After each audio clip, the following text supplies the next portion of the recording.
Good morning, folks. Everything new under the sun. Got a kind of a random set of articles which I'm going to comment on today. By the way, before I get started, if you're not subscribed, please subscribe.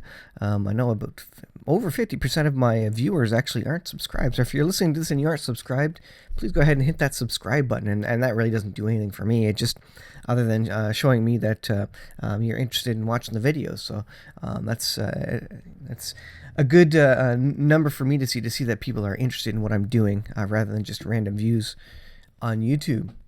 So that'd be great. Hit that subscribe button. So this is a comment on what Trump said a couple of days ago, and I did a video about it. Trump said, we're going to release parts of the peace plan prior to the Israeli 17 elections. Now, he never backtracked, but Greenblatt has had to come out and backtrack for Donald Trump, apparently. U.S. has no peace, Greenblatt says, rather, no peace plan before September 17th elections. In Israel, the United States will not be releasing any or all of its plan for the Middle East peace plan before September 17th elections, Donald Trump's special envoy, Greenblatt, said. So Greenblatt said in a tweet, you can see the tweet here, "We have decided that we will not be releasing the peace vision or parts of it," which is what Trump actually came out and said 2 days prior, he says, prior to the Israeli elections. Trump said at the time, "We will probably wait for the release of the Middle East peace plan until after Israeli elections." The claim. Let me go up here. I think where did he say it? Like I say, it's up a couple days ago. He said that he would release parts of it. I guess that quote is not exactly in here. But that claim contradicted Trump's own statement last week when he told reporters the long-delayed proposal would most likely be delayed until after the vote in Israel. So Trump's kind of contradicting himself in that manner. I thought there was the original quote there, but regardless, 2 days ago he said that. So that's interesting. And honestly, I wonder if Trump is using that to sway opinion, to keep it in the news, part of his kind of marketing and propaganda, part of his way of speaking that kind of gets his own way, even though it's not 100% true, and then he backtracks on a little later. I kind of wonder if it's meant to play into the China trade news, the economic news, whether it's meant to sway the stock markets, if he puts things out like that, to keep interest in the peace plan, to keep it atop the news, to keep hype about it going, and then backtrack on it, or I wonder, what do you guys think? Do you think he honestly thought that they would be releasing parts of it, or is he just using it for some other reason? Kind of got to think at this point in time, part of their plan is to just simply keep it in the news until it eventually does come out. So we'll see what happens with that. Here's a weather news item, and this is about this tropical storm Dorian, which they're predicting will become a Category 2 hurricane and hit the east coast of Florida. I think it's this weekend. And maybe even hitting a little bit farther up the coast, the Carolinas, as an example. Tenacious Dorian heads for Puerto Rico, Bahamas, and Florida could be next.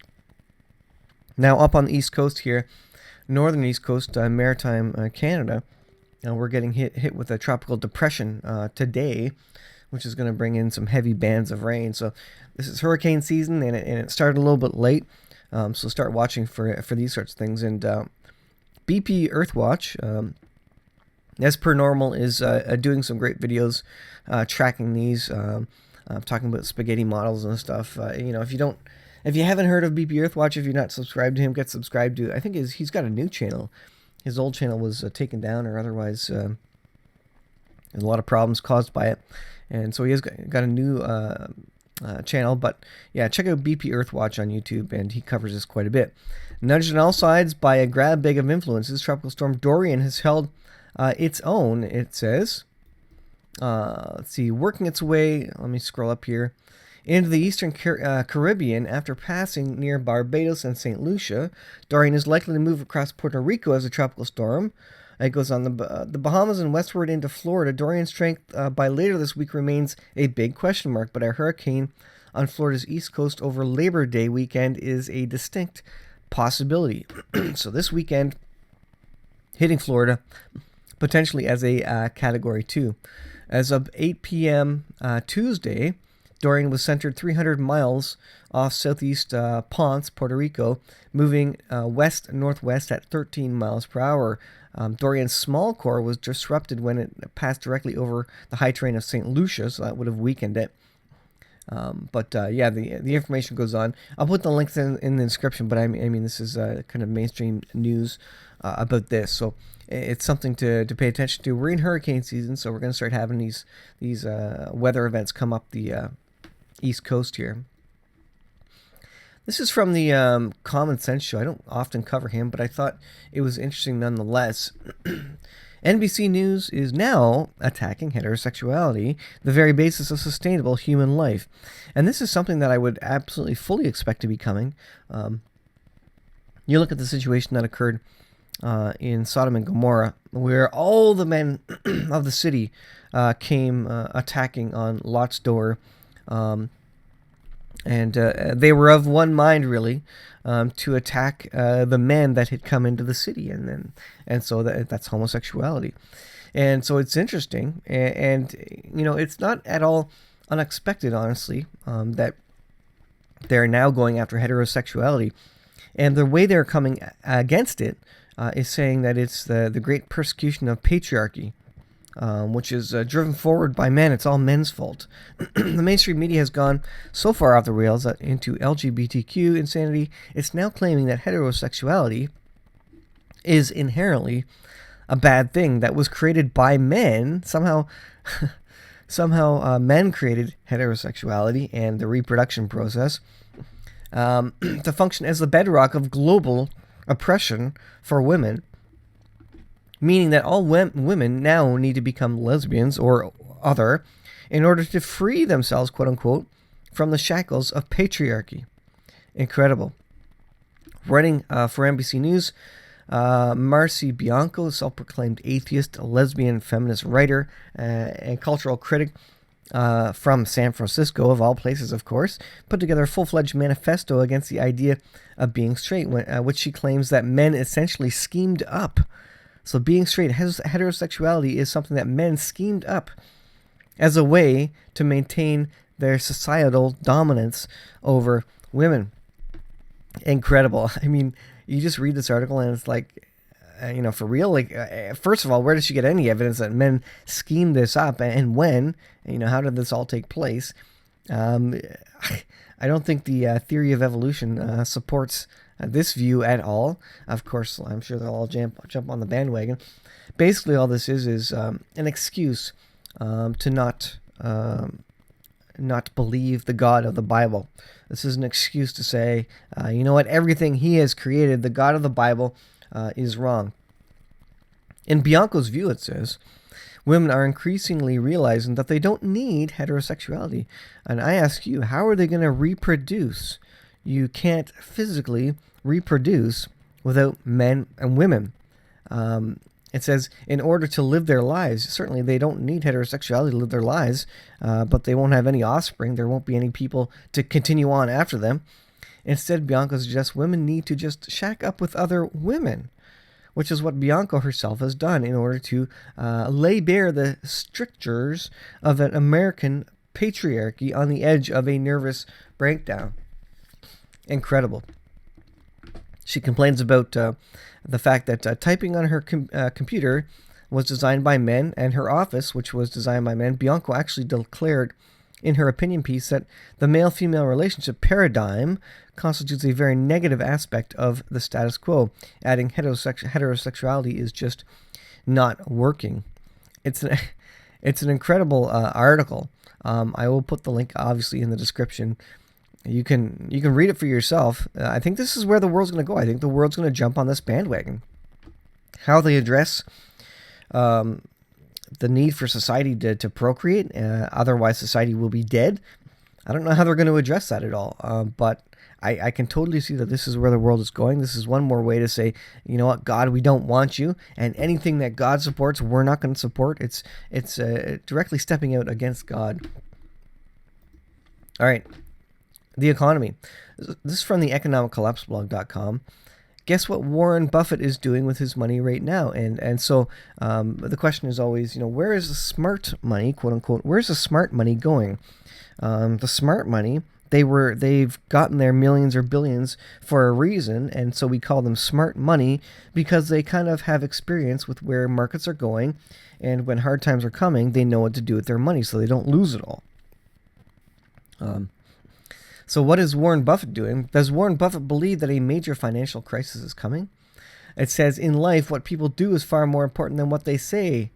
During the second half of the 2019, a lot of experts are warning about the possibility of a market crash. And this is something that's in the news a lot more often now, and it's more commonly spoken of, more about recession, but not about financial collapse. It says there appears to be a widespread belief that the market is about to take a really negative turn, and we haven't seen this sort of race for the exits in a very long time. Remember, when the bank run starts, it's too late to get your money out. So what smart money does is if they see something coming, they start slowly pulling their money out before the regular Joes like you and I catch wind of what's going on. And so this is what they suggest is going on with Buffett right now. They speak about smart money smart spending, getting out of the markets. Earlier today, CNBC lamented the fact that there has been a sudden pullback in spending among wealthy individuals all over America. And so they suggest, CNBC, the article writer, suggests that the smart money, again, is pulling out, is slowing down.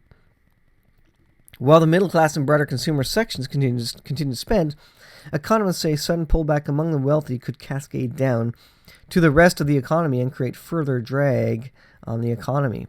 And that's absolutely true. So as people pull out, as people like Warren Buffett pull out and start decreasing their spending, this is what the smart money does.